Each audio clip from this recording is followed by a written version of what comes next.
views expressed on this program are those of the hosts, guests, and callers, and are not necessarily those of this station, its management, or other advertisers. You're listening to Transformation Talk Radio.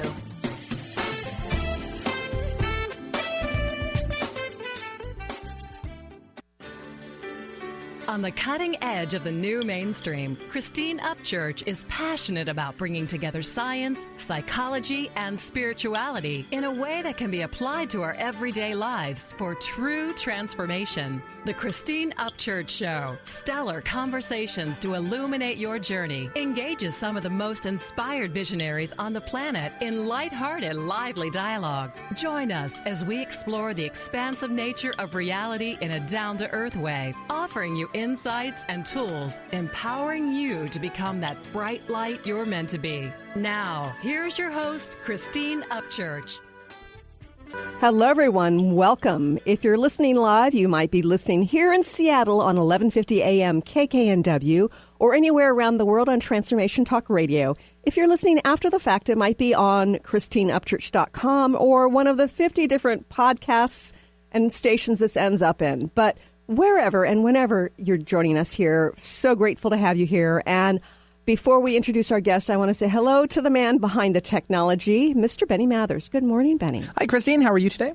I'm doing well, thank you. I'm feeling much better now. You brought me in some goodies. Yes, I did. Now, for all of our listeners, every year you bring me a bag, and I've been waiting so patiently for this bag of the pecans. They are, and if you're from Texas, you call them pecans. Oh, right, sorry, pecans. But it depends on what part of the country you are. But they're still the same nut. Yeah, exactly. And like me. I'm the same guy. I'm the same nut. Hey-o. I use coconut oil and Himalayan pink salt, and I toast them. And a lot of people do look forward to having them. So it's an amazing treat. Thank you very much. You're so welcome. I remember last year it was a smaller bag. I ripped through it so fast. And so this year it's a little bit bigger, so now I can take my time.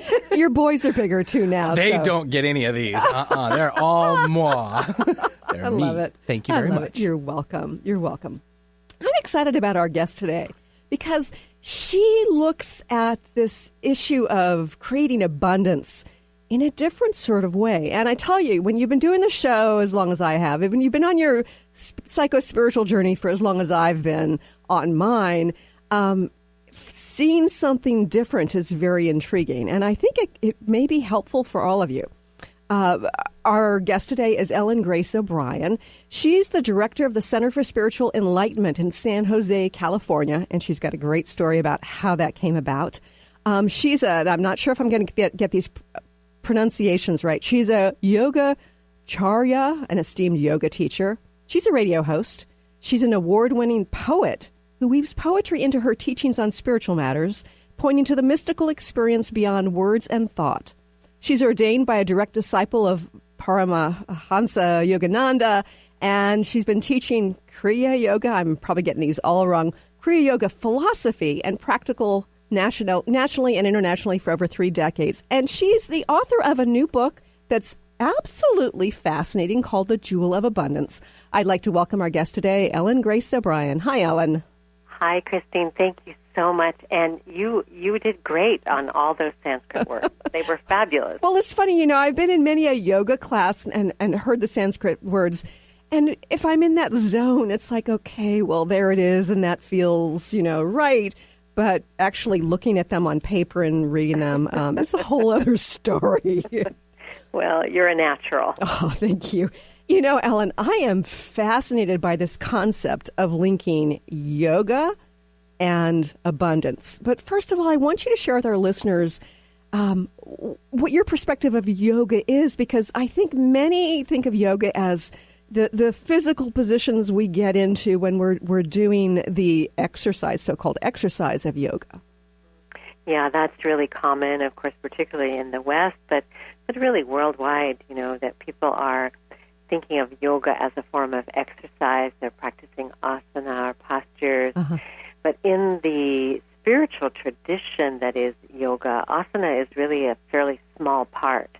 And its purpose is actually to balance the energy in the body and mind so that we can experience directly our essence of being. And so yoga is, I have studied it and practiced it in that classic philosophical path, which is a path of self and God realization, a way to directly experience the truth of your being. So it's a path and it's a practice, both. And when you say it's about balancing the energy of our being, and being somebody who has done energy healing for a decade and a half, who understands that it's our energy that creates our manifestations, what gets drawn into our lives, that makes perfect sense, because that, as we influence our energy, we're going to influence what flows into our lives.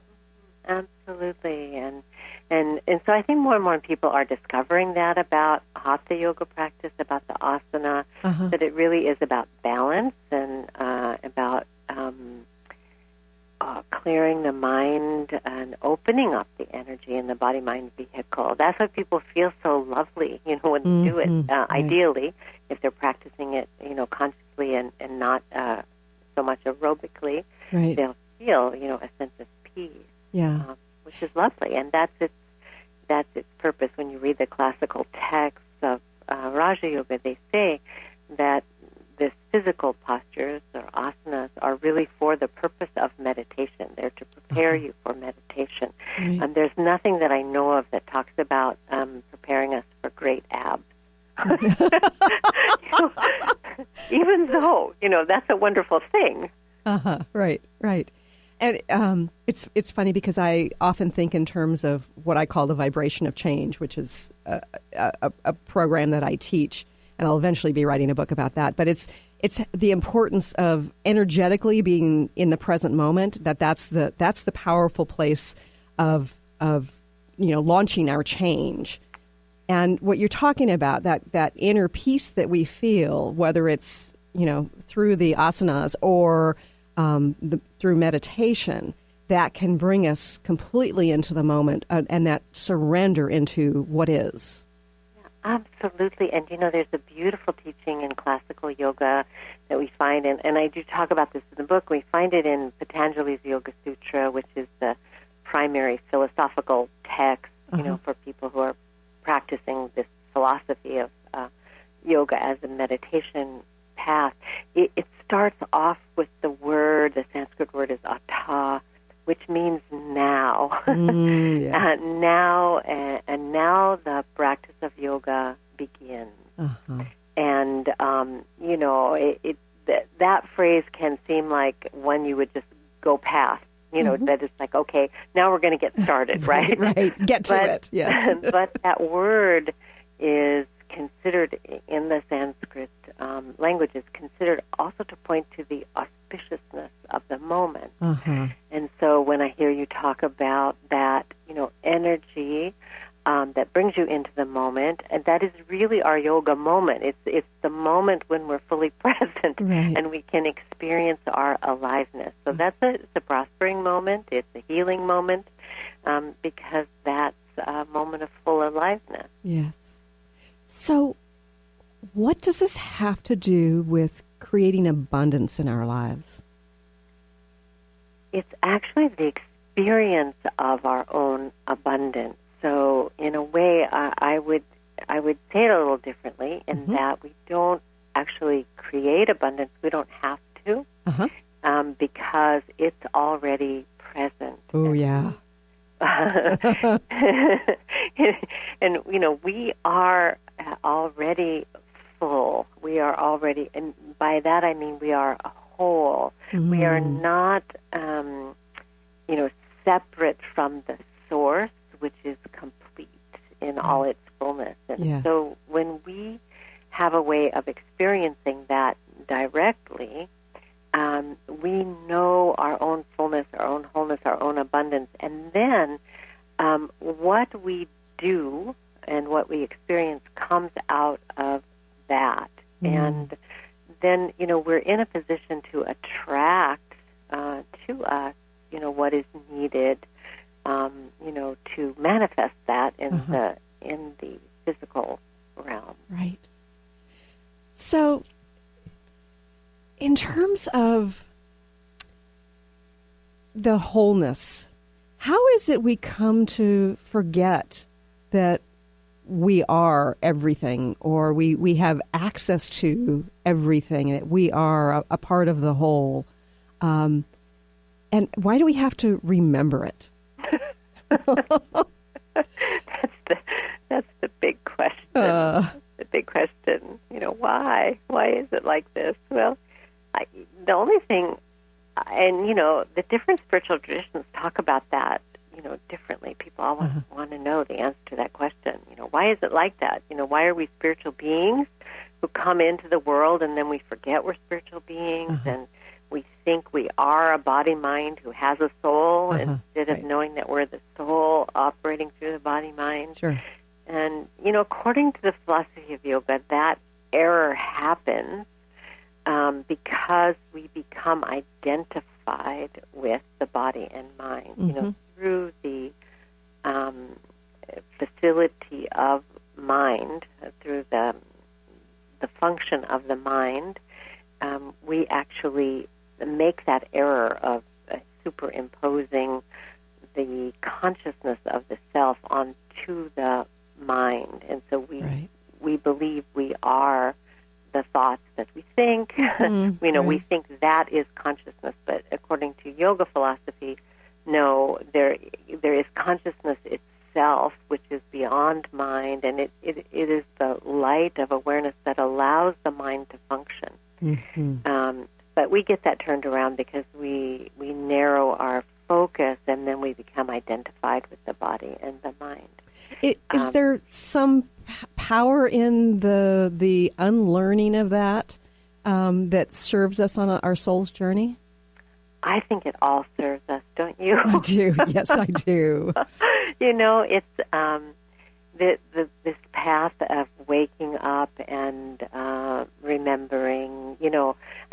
Some people talk about how children are so close to the source. They come in and you can see, prior to ego development, that they're a lot in the now, right? Absolutely, yeah. But they are not. They don't have the self-awareness or the self-development, and so there is that journey that we go on that is the development of the self, the development of the ego.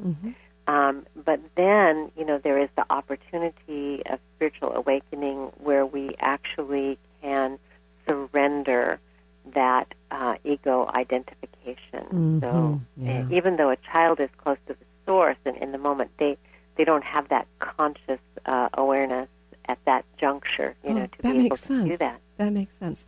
We have to go to a quick break, but when we return, you're going to learn more about how to find prosperity through the ancient wisdom of yoga with Ellen Grace O'Brien. Stay tuned.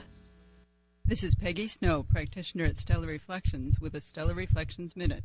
So many people these days are trying to find ways to relieve their stress. What happens to our breathing when we're feeling overwhelm and stress? When we tune in, we realize that we're either holding our breath or taking very shallow breath to signal the body that all is well, which most of the time it is. Sometimes all that is needed is a nice, deep breath to break the cycle. First, exhale to get all the stale air out by engaging the abdominal muscles and blowing gently. Next, take a nice full breath in, feeling it fill your body all the way down to your hips. Release fully and enjoy the freedom of movement. Notice how your body feels. Do you feel refreshed? Calmness is only a breath away. This has been a Stellar Reflections Minute. For more information about what we offer at Stellar Reflections, visit us at stellarreflections.com or call 425-999-9836. That's 425-999-9836. Are you ready to finally feel empowered and knowledgeable in your political stance? Let Marsha Padilla-Goad educate you on exactly how important grassroots advocacy is in a relatable way to all perspectives. Tune in to Grassroots Advocacy Radio with Marsha every first Tuesday of the month at 12 p.m. Pacific, 3 p.m. Eastern on TransformationTalkRadio.com. Visit DynamicsInPublicAffairs.com. Are you ready to shift gears from spiritual seeker to spiritual rock star? Let Nova Whiteman be your aligning force that will help you navigate the ups and downs of this human experience. Tune in to Spiritual Alignment Radio with Nova Whiteman every second Tuesday at 12 p.m. Pacific on TransformationTalkRadio.com. For more, visit novawhiteman.com. That's NOVAWIGHTMAN.com. What is holding you back from living the life you are meant to live? Why is it vital to believe in something bigger than yourself? Are you in physical or emotional pain? Tune in monthly to Vibrant Purposeful Living. Awaken the vibrant life within you with Lou Paradise and Dr. Pat on TransformationTalkRadio.com. Lou's passion is to help everyone experience positive solutions for life. Find out more about Lou with Vibrant Purposeful Living at LouParadise.com. On the cutting edge of the new mainstream, Christine Upchurch is passionate about bringing together science, psychology, and spirituality in a way that can be applied to our everyday lives for true transformation. The Christine Upchurch Show, stellar conversations to illuminate your journey, engages some of the most outstanding visionaries on the planet in lively dialogue to inspire you to become that bright light you're meant to be. Join Christine every Friday at 11 a.m. Pacific Time on KKNW, AM 1150, and Transformation Talk Radio. Welcome back to the Christine Upchurch Show here on KKNW and Transformation Talk Radio. And that was the wonderful Michael Tomlinson, who has been on the show before. And he has a new CD out right now, a new holiday CD. Go to michaeltomlinson.com. You won't be disappointed. He's an amazing musician, an amazing human being, and who he is comes through the vibration of his music as well. We need to get him back. We do, and I invited him, but he's like, gotta wait until these things are done, you know. The Christine Upchurch Show should be high enough on the pedestal there, the list of things to do. Well, he's working on a meditation CD as well, right. And I think he wants to have that completed before he comes onto the show. We'll be second on the list then. Yes, we will.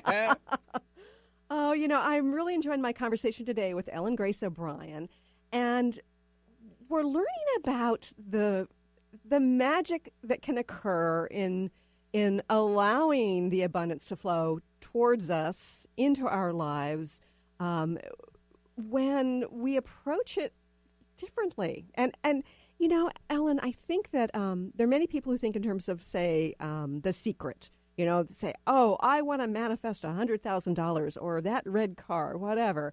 And that can be fun, kind of like from a scientific perspective. Let's see what I can manifest. I want to manifest, you know, a red rose or whatever.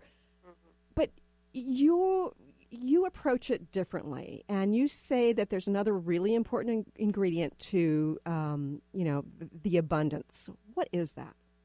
Well, this way of looking at it looks at wealth or abundance in the context of what in Vedic teachings are called the Purusharthas, which means, literally translated, I love this, for the sake of the soul.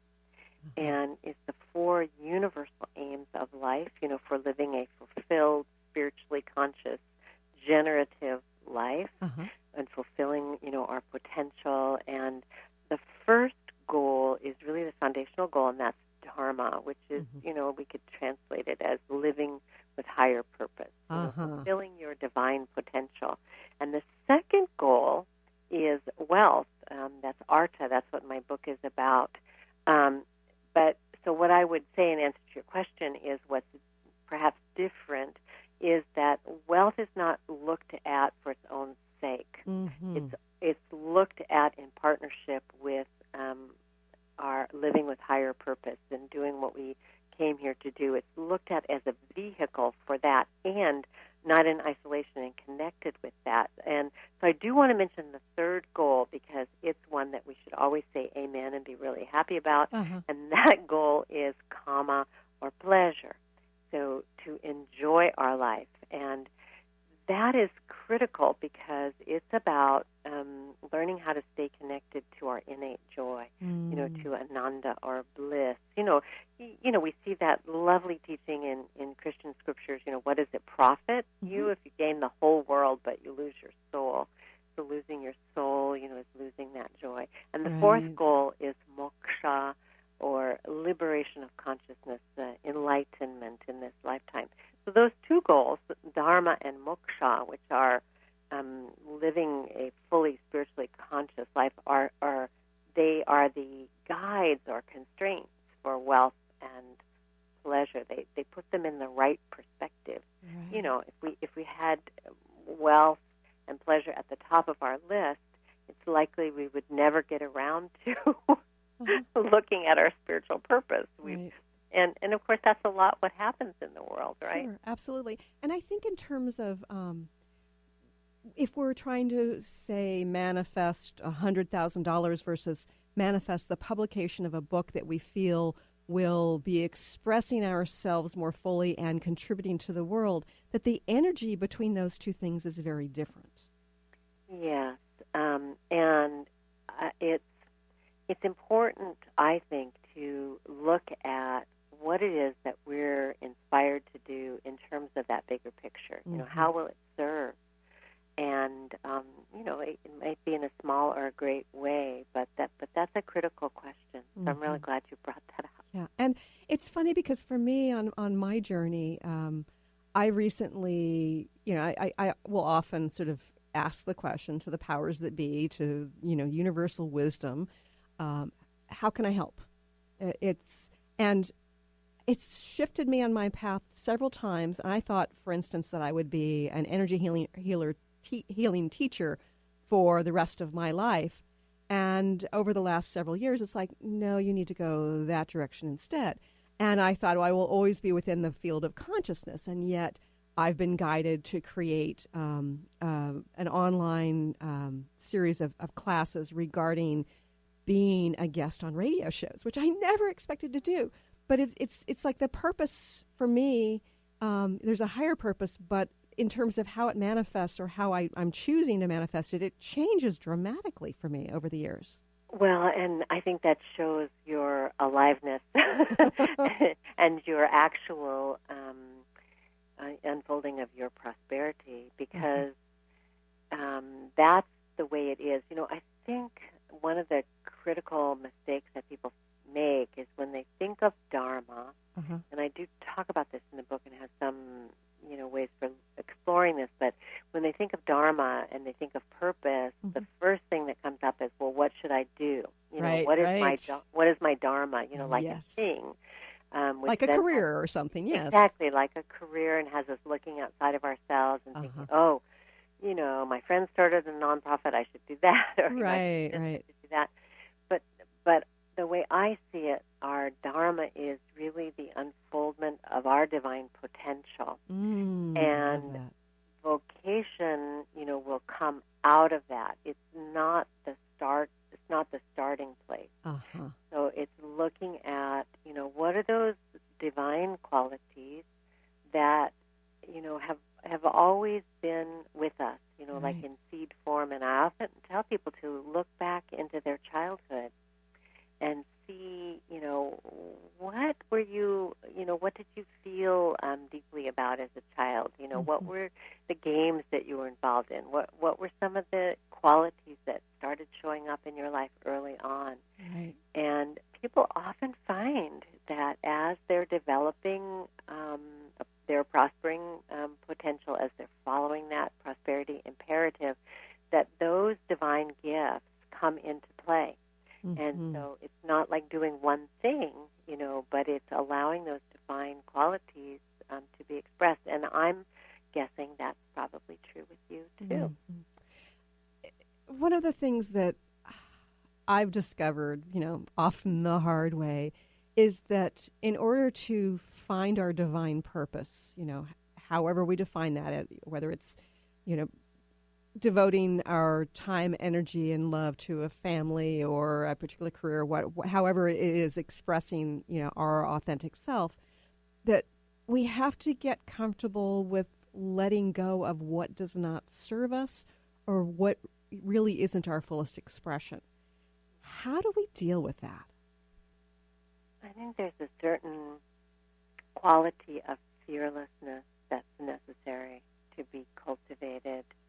And in many ways, I see that as the purpose of our spiritual practice.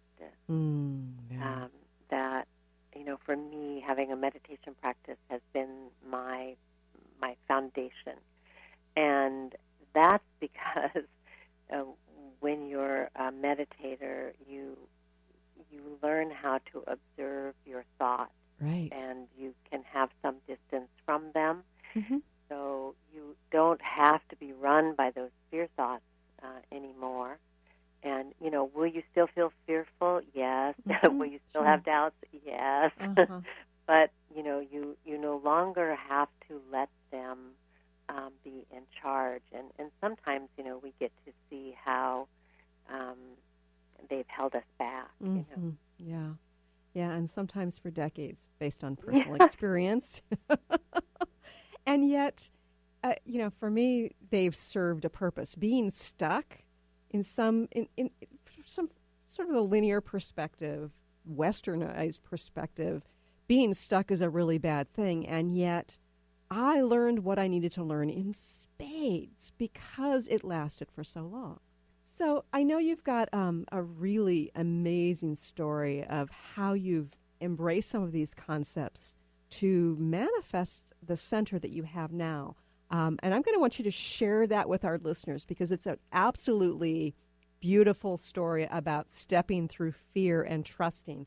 But we're going to go to a quick break, but stay tuned for more about the Jewel of Abundance. Calling all ladies. Are you struggling with neck, back, shoulder pain, or postural issues?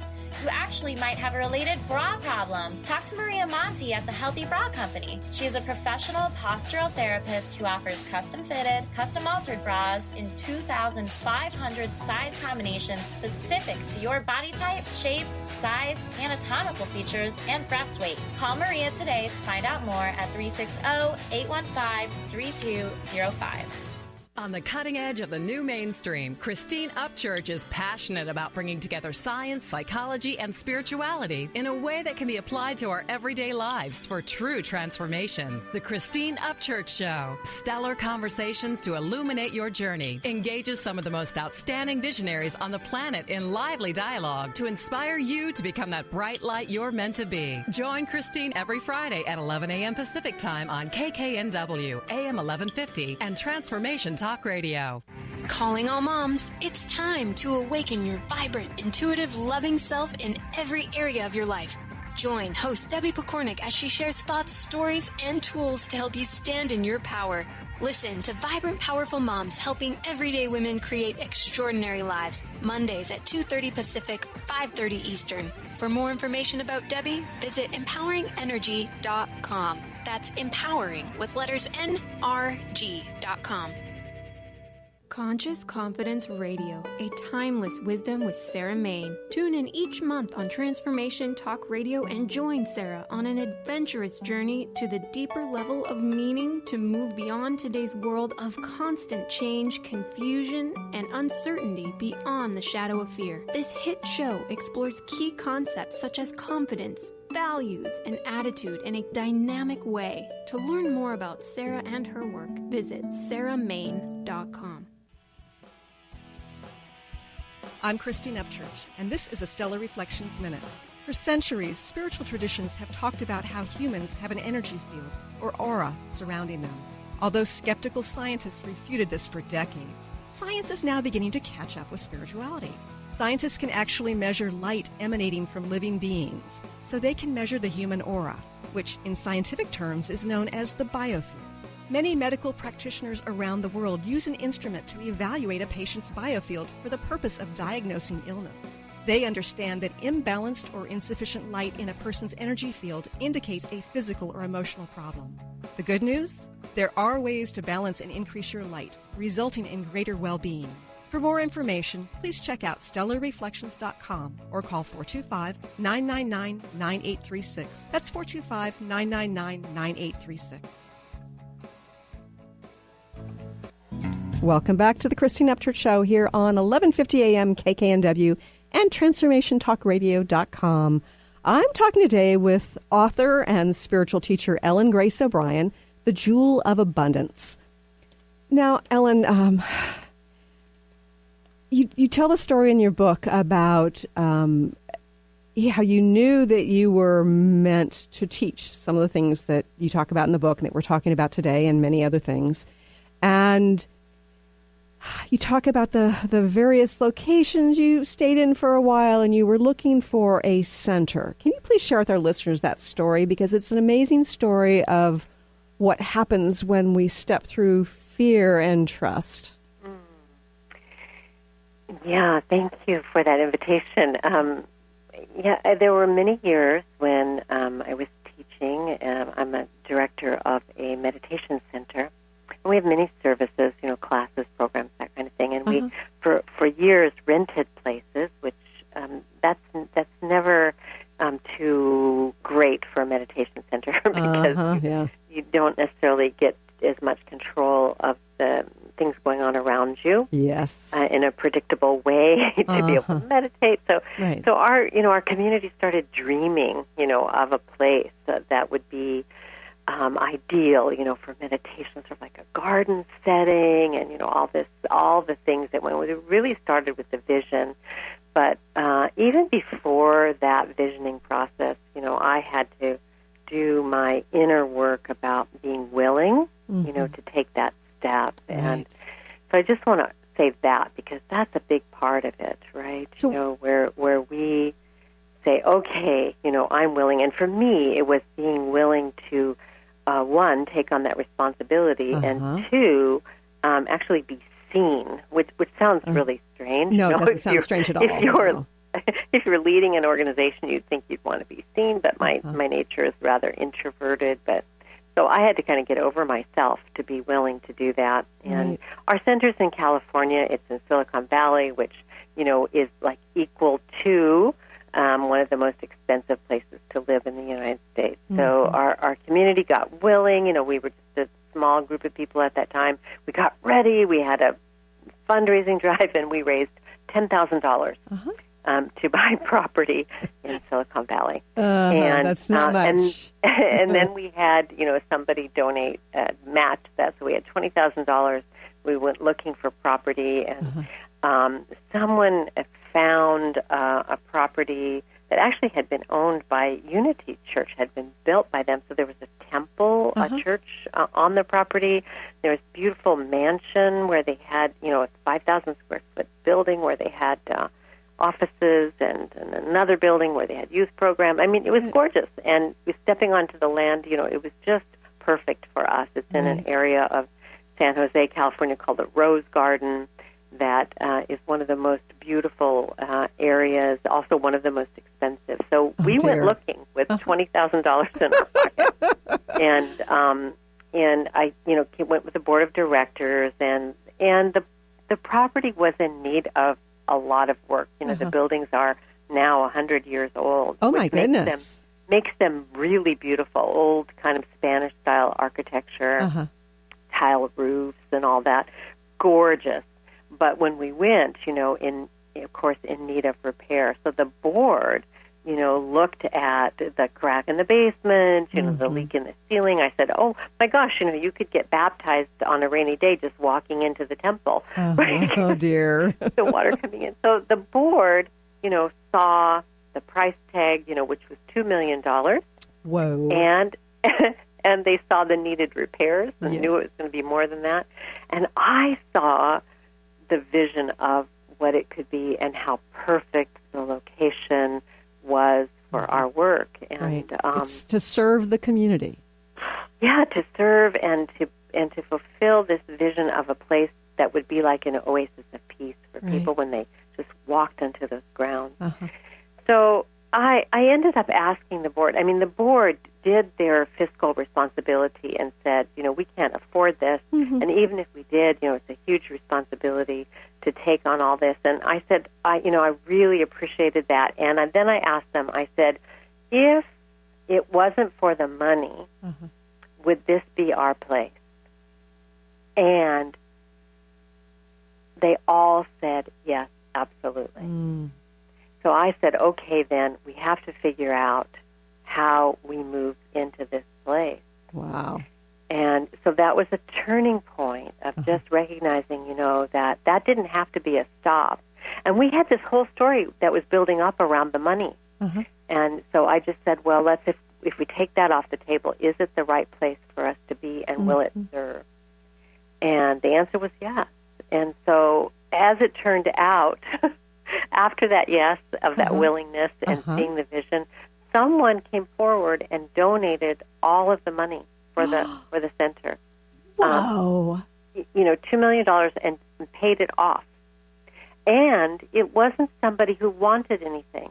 Sometimes there's a gift and it has a string. Sure. It wasn't a person who wanted to be known, wanted no acknowledgement, also didn't want any part of running it or want their name on anything or having to have an agenda. It was simply a gift. That's amazing. Isn't it lovely? Yes. So how long was it between that meeting you had with the directors and you said, well, let's just consider for a minute if we take money off the table to actually having the money in order to be able to afford it? Oh, not long. I mean, and that happened within a few weeks' time. But there were years prior to that of inner work. Right. Getting ready to make that kind of a change. So when it happened, it seemed like it happened very quickly, but there was a lot of groundwork being done.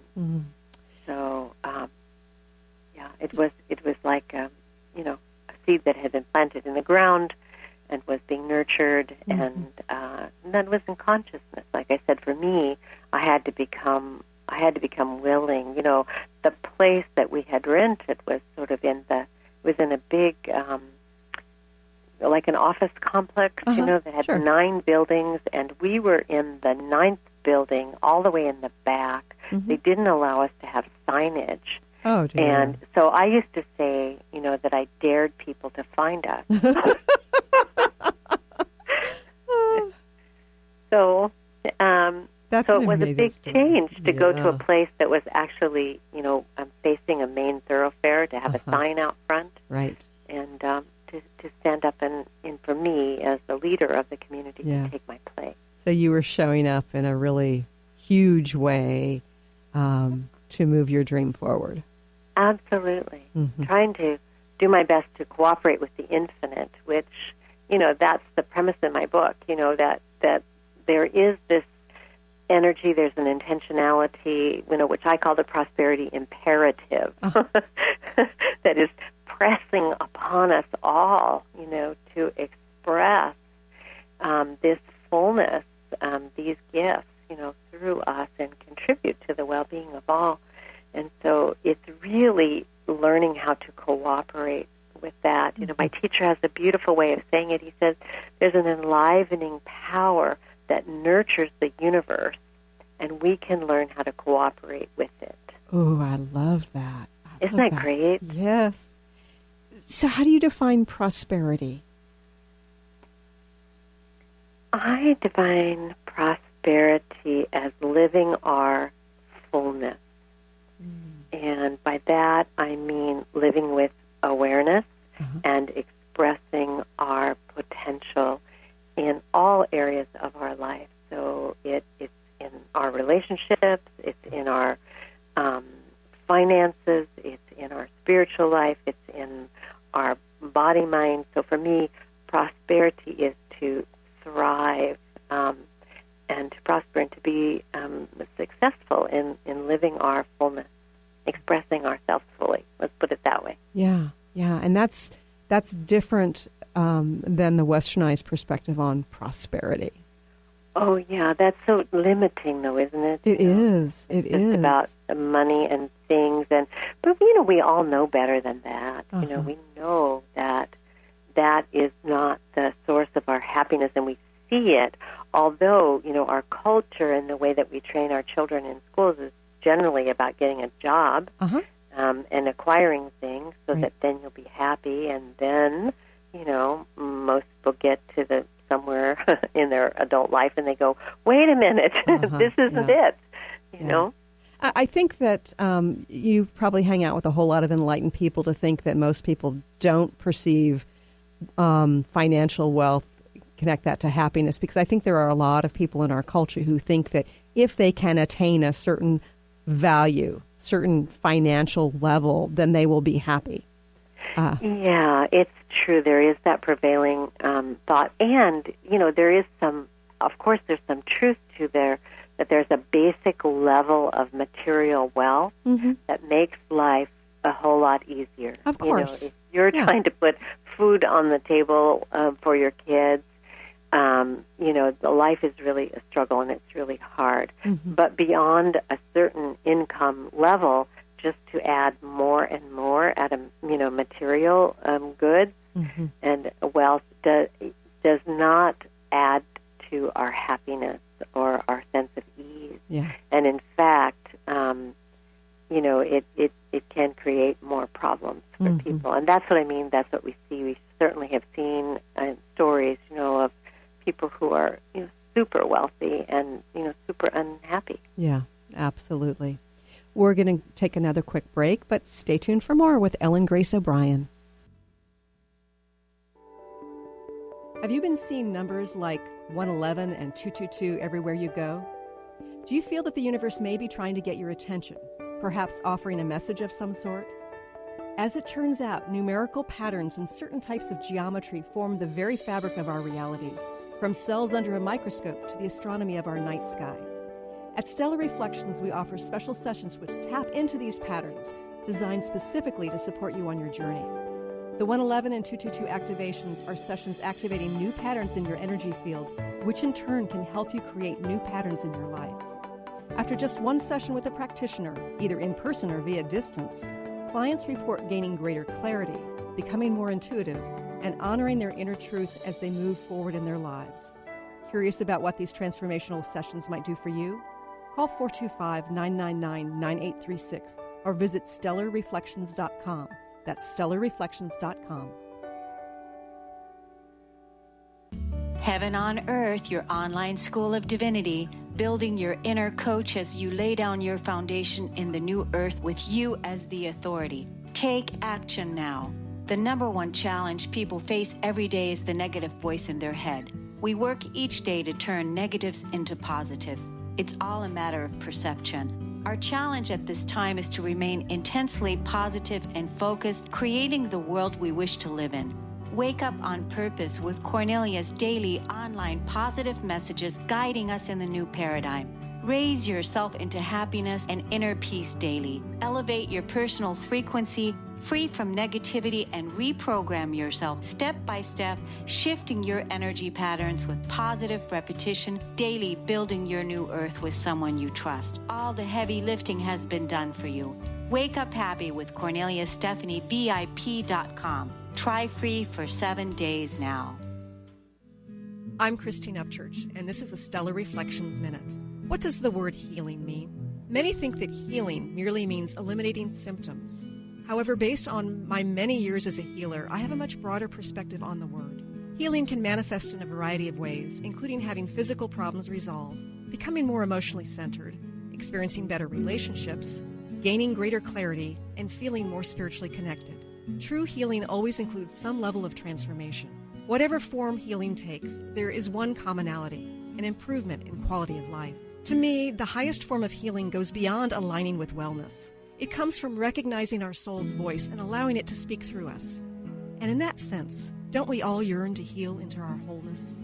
Please visit stellarreflections.com or call 425-999-9836. That's 425-999-9836.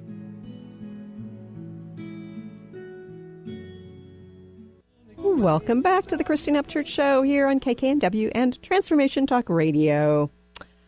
You know, Ellen, before we go any further in our conversation, which I'm enjoying thoroughly, I want you to share with our listeners how they can connect with you. What's your website? Are you going to be visiting Seattle for those of us who are here in the Seattle area? And, you know, what sorts of events you have coming up?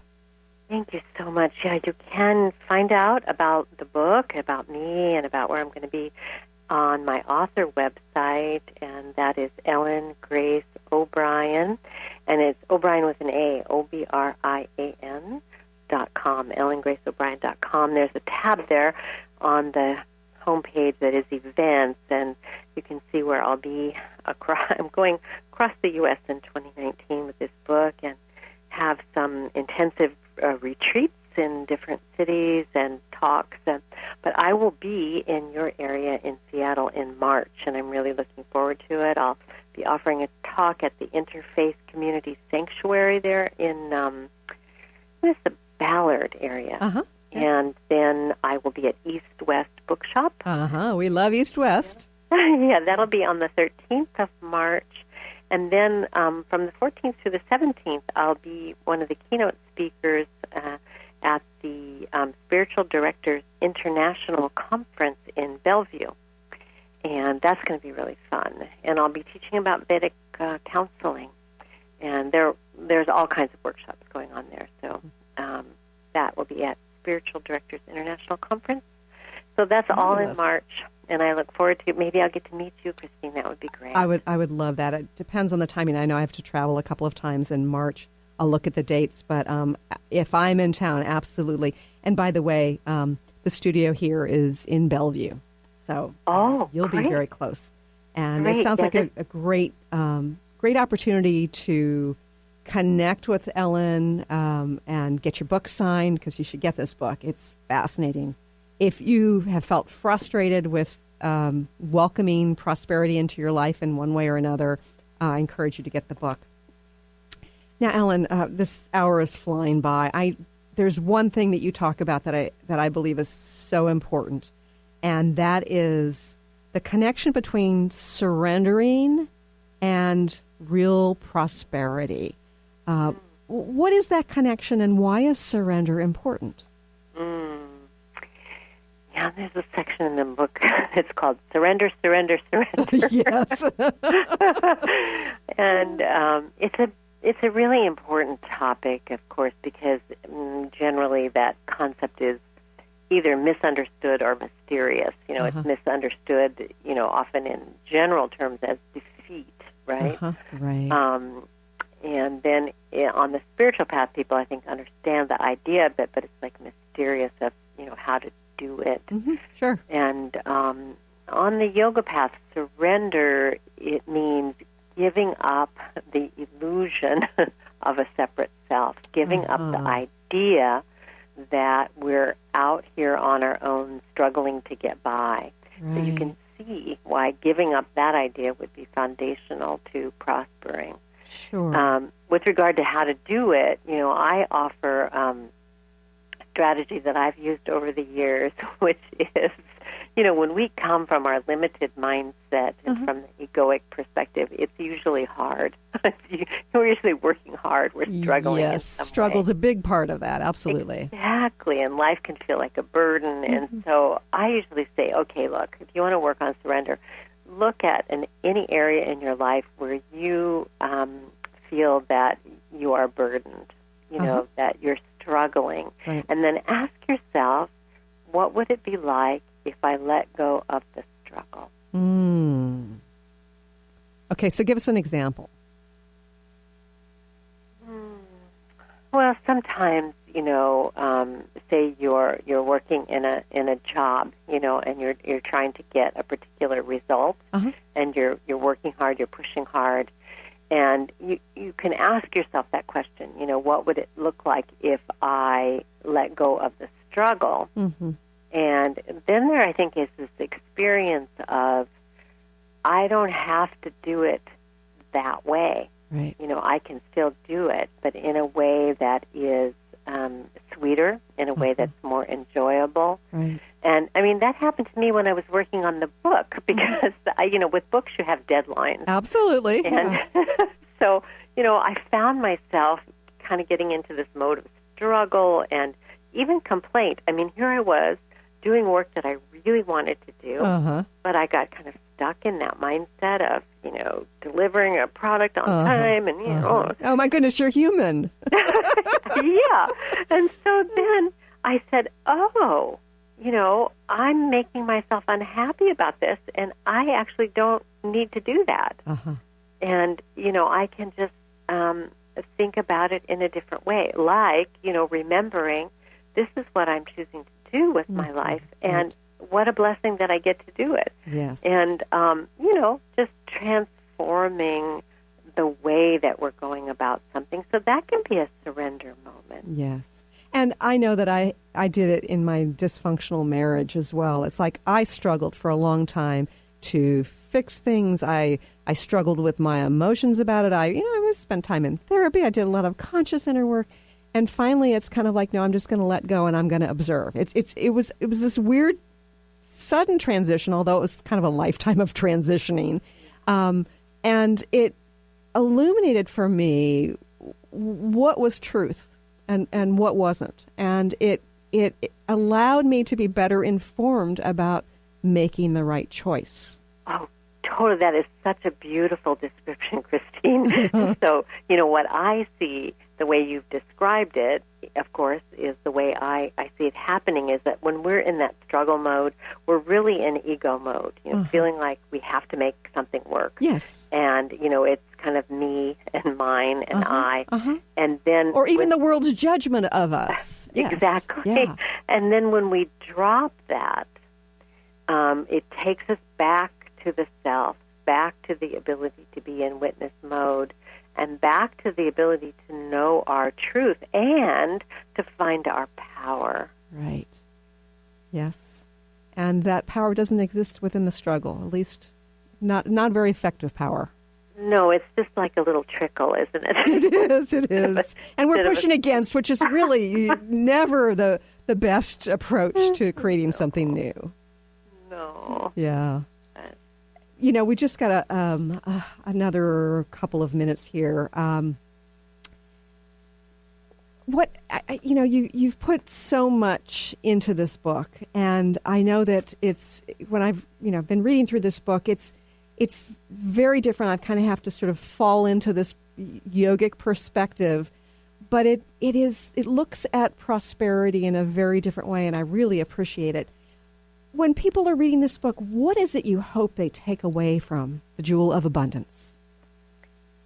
I hope that people take away that prosperity is innate, that it is natural for us. And not only is it natural, it is a spiritual pathway for fulfilling our divine potential. So one of the ways I've described it is being the growing edge of love, with a capital L. Ooh, I like that. The growing edge of love. Yeah.